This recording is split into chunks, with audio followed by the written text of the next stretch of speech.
আসসালামু আলাইকুম ওয়া রাহমাতুল্লাহি ওয়া বারাকাতুহু। বিসমিল্লাহির রহমানির রহিম। আলহামদুলিল্লাহি রাব্বিল আলামিন ওয়াল আকিবাতু লিল মুত্তাকিন ওয়াস সালাতু ওয়াস সালামু আলা নাবিয়্যিহি মুহাম্মাদিন ওয়া আলিহি ওয়া আসহাবিহি আজমাইন, আম্মা বা'দ। সম্মানিত দিনদার ভাই ও বোনেরা, আজ আমি আপনাদের জন্য অত্যন্ত চমৎকার একটা ভিডিও নিয়ে হাজির হয়েছি। বন্ধুরা আমার, আপনারা জানেন গত কয়েক বছর পর্যন্ত আমি বাংলাদেশের বিভিন্ন প্রান্তে সফর করে বেড়াচ্ছি। আলহামদুলিল্লাহ, যেখানেই যাচ্ছি অসংখ্য অগণিত ভাই ও বোন আমার সাথে দেখা সাক্ষাৎ করে তাদের নানা রকম সমস্যার কথা তুলে ধরছেন। আমিও আমার সাধ্যানুযায়ী তাদের সাহায্য করার চেষ্টা করে যাচ্ছি।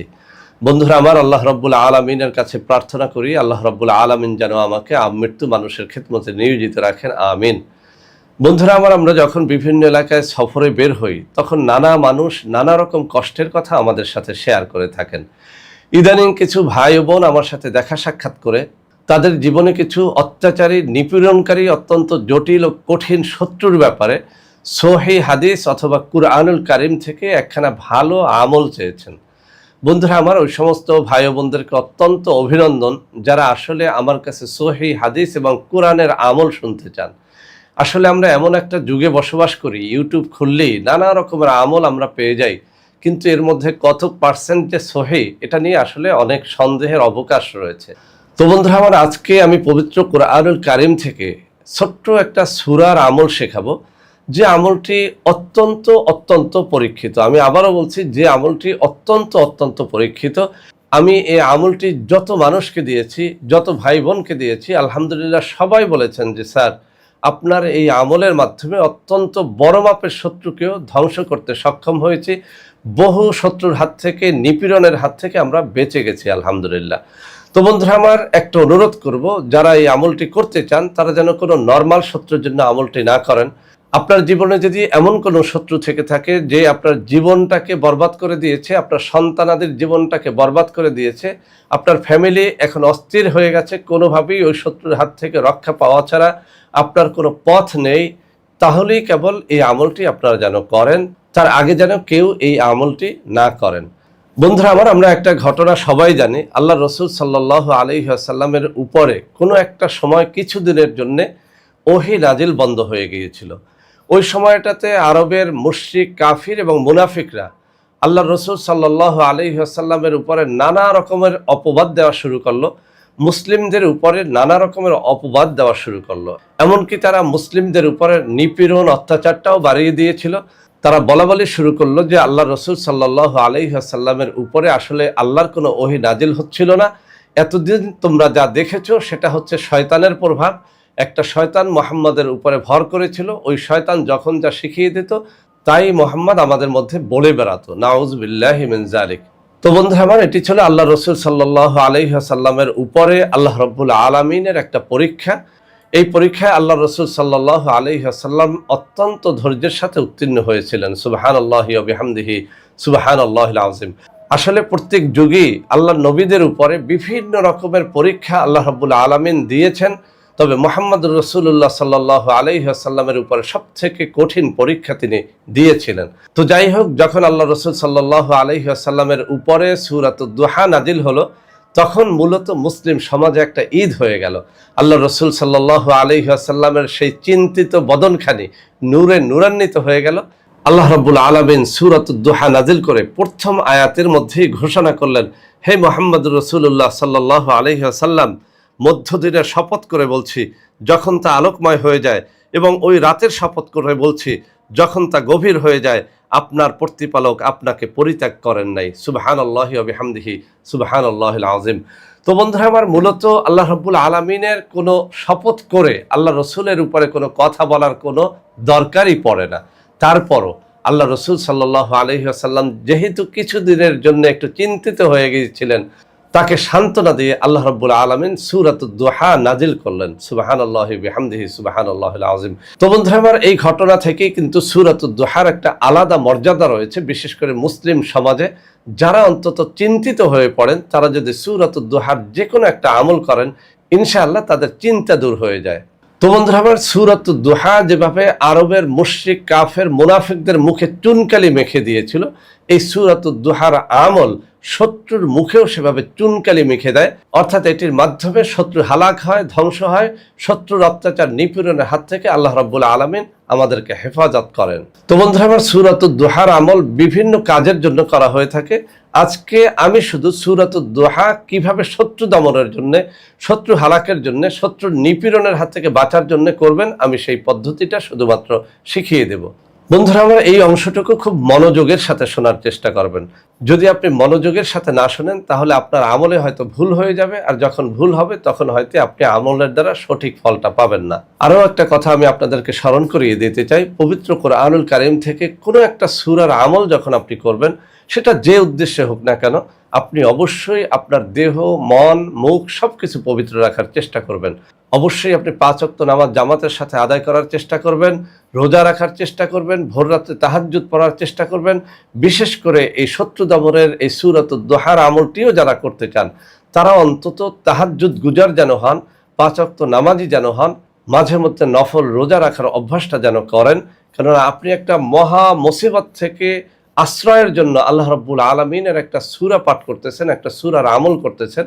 আপনি যদি বেনামাজি, বেরোজদার অবস্থায়, নেশাখোর অবস্থায়, অপবিত্র দিলে, অপবিত্র মুখে এই আমল করেন, তাহলে এর দ্বারা আপনি কোনো ফায়দা তো পাবেনই না, উল্টো আপনার উপরে আল্লাহর লানত আসার সম্ভাবনা থাকবে।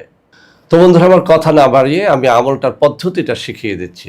মঙ্গলবার দিনগত রাতে এই আমলটি শুরু করবেন, এরপর থেকে 7 দিন, অর্থাৎ মঙ্গলবার দিনগত রাত, এভাবে আমরা বলতে পারি। মঙ্গলবার ভোর রাত্রে জাগবেন, তাহাজ্জুদের নামাজ আদায় করবেন, দোয়া মোনাজাত শেষে সূরাতুদ দুহা 100 বার পাঠ করবেন। কোন কোন কিতাবের মধ্যে এভাবে বলা হয়েছে, ফজরের নামাজের আজান হয়ে গেলে সাথে সাথে ওযু করে 2 রাকাত সুন্নাত নামাজ পড়ে নেবেন, জায়নামাজে বসে তখনই সূরাতুদ দুহা 100 বার শুদ্ধরূপে পাঠ করবেন, এরপরে ফরজ সালাত আদায় করবেন। বন্ধুরা আমার, আবার কিছু কিতাবের মধ্যে এভাবে বর্ণনা করা হয়েছে, ফজরের সালাত আদায়ের পরে, সালাম ফিরানোর পরে কারোর সাথে কথাবার্তা না বলে ইশরাকের নামাজের পূর্ব পর্যন্ত এই সূরাতুদ দুহা পাঠ করবেন, অর্থাৎ কমপক্ষে 100 বার সূরাতুদ দুহা ফজরের নামাজের সালাত আদায়ের পরে আপনি পড়ে নেবেন, ইশরাকের নামাজের পূর্বে। তো বন্ধুরা আমার, এই যে 3টা পদ্ধতির কথা আমি এখানে বর্ণনা করলাম, তাহাজ্জুদ নামাজের পরে 100 বার, অথবা আজান হওয়ার সাথে সাথে ফজরের সুন্নাত নামাজ পড়ে ফজরের ফরজ নামাজের আগে 100 বার, অথবা ফরজ নামাজ পড়ে সালাম ফিরিয়ে কারোর সাথে কোনো ধরনের কথাবার্তা না বলে ইশরাক নামাজের পূর্বেই 100 বার। এই 3টা পদ্ধতির যে পদ্ধতিই আপনি অবলম্বন করেন না কেন, আপনি অত্যন্ত মনোযোগের সাথে যদি 100 বার সূরাতুদ দুহা এভাবে পাঠ করতে থাকেন, এবং এই আমলটি যদি আপনি কমপক্ষে 7 দিন, অথবা কোনো কোনো কিতাবে এসেছে 21 দিন, কোনো কোনো কিতাবের মধ্যে বলা হয়েছে শত্রু যদি অত্যন্ত বেশি পরাক্রমশালী হয় তাহলে কমপক্ষে 41 দিন পর্যন্ত এই আমলটি আপনি করতে থাকবেন। ইনশাআল্লাহ ইনশাআল্লাহ নবীদের শত্রুরা যেভাবে হালাক হয়ে গেছে, কাফের মুশরিকরা যেভাবে হালাক হয়ে গেছে, ওই একই পদ্ধতিতে আপনার শত্রু আল্লাহ রাব্বুল আলামিন এই পবিত্র কালামে পাকের বরকতে হালাক করে দেবেন, ধ্বংস করে দেবেন, তাদের অত্যাচার নিপীড়নের হাত থেকে আপনাকে, আপনার ফ্যামিলিকে বাঁচাবেন ইনশাআল্লাহ। বন্ধুরা আমার, আমি সূরাতুদ দুহার মাধ্যমে শত্রু হালাকের বা শত্রুর হাত থেকে বাঁচার আরও একটা পদ্ধতি আপনাদের বলে দেই। আমি কিছু কিতাবের মধ্যে সূরাতুদ দুহা মিশক জাফরানের কালি দ্বারা লিখে সাথে যদি কেউ রাখে, নারী বা পুরুষ, ডান হাতে বাম হাতে, কোমরে বা গলায়, যে কোনো জায়গায় যদি এটা রাখে, কিতাবের মধ্যে বলা হয়েছে পরীক্ষিতভাবে দেখা গেছে যে শত্রুর আক্রমণের হাত থেকে, শত্রুর নিপীড়ন অত্যাচারের হাত থেকে আল্লাহ রাব্বুল আলামিন এই সূরা পাকের বরকতে রক্ষা করেন। তো বন্ধুরা আমার, আপনি আমলটা করবেন নাকি নকশা লিখে সাথে রাখবেন, সেই বিষয়টি একান্তই আপনার বিষয়। তবে আবারও আমি সতর্ক করে দিচ্ছি, যাদের শত্রু নরমাল তাদের জন্য এই আমলগুলো নয়, শুধুমাত্র তাদের জন্য আমলগুলো যারা শত্রুর হাত থেকে কোনোভাবেই বাঁচতে পারতেছেন না, কোনোভাবেই শত্রুর অত্যাচার নিপীড়নের হাত থেকে রক্ষা পাচ্ছেন না, তারাই যেন এই আমলটা করেন। তো বন্ধুরা আমার, এই যে আমলটা আমি শেখালাম সূরাতুদ দুহা, এই আমলটি যখন আপনি করবেন অবশ্যই যেন সহিহ শুদ্ধভাবে তেলাওয়াত করেন। আমাদের মধ্যে অনেকেই বাংলা উচ্চারণ দেখে দেখে তারপর তেলাওয়াত করতে চান। আসলে পবিত্র কুরআনুল কারীমের আরবি উচ্চারণ বাংলায় সঠিকভাবে হয় না। আপনি আমার সাথে তেলাওয়াতটা এখনই শিখে নেন, আমি কয়েকবার তেলাওয়াত করার চেষ্টা করব। এই তেলাওয়াতটুকু শুনে শুনে শুদ্ধভাবে একেবারে কায় মনোবাক্যে আপনি এই আমলটি করবেন। আপনি এভাবে কল্পনা করবেন যে আপনি আল্লাহ রাব্বুল আলামিনের সামনে উপস্থিত আছেন, আল্লাহ রাব্বুল আলামিন আপনাকে দেখতেছেন, আপনি আল্লাহ রাব্বুল আলামিনের সামনে উপস্থিত হয়ে আপনার সকল শত্রুকে হালাক করার জন্য, ধ্বংস করার জন্য, শত্রুর নিপীড়ন অত্যাচারের হাত থেকে বাঁচার জন্য আপনি আল্লাহ রাব্বুল আলামিনের কাছে আশ্রয় চাচ্ছেন, আপনি তার কাছে নালিশ করতেছেন। এরকম একটা হৃদয় নিয়ে পবিত্র মুখে যেন সূরাটি এভাবে তেলাওয়াত করেন। বিসমিল্লাহির রহমানির রহিম ওয়াদ-দুহা ওয়াল-লাইলি ইযা সাজা মা ওয়াদ্দা'আকা রাব্বুকা ওয়া মা ক্বালা ওয়ালাল আখিরাতু খায়রুল লাকা মিনাল উলা ওয়ালাসাওফা ইউ'তিকা রাব্বুকা ফাতারদা ألم يجدك يتيما فآوى ووجدك ضالا فهدى ووجدك عائلا فأغنى فأما اليتيم فلا تقهر وأما السائل فلا تنهر وأما بنعمة ربك فحدث।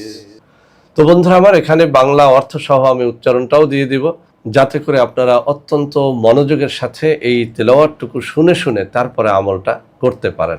তো বন্ধুরা আমার, আজকের এই ভিডিওটি ওই সমস্ত মানুষের মধ্যে ছড়িয়ে দেবেন যারা শত্রুর হাতে লাঞ্ছিত হতে হতে জীবনটা শেষ পর্যায়ে চলে এসেছে, কোনোভাবেই শত্রুর হাত থেকে রক্ষা পায় না, তাদের মধ্যে এটি ছড়িয়ে দেন।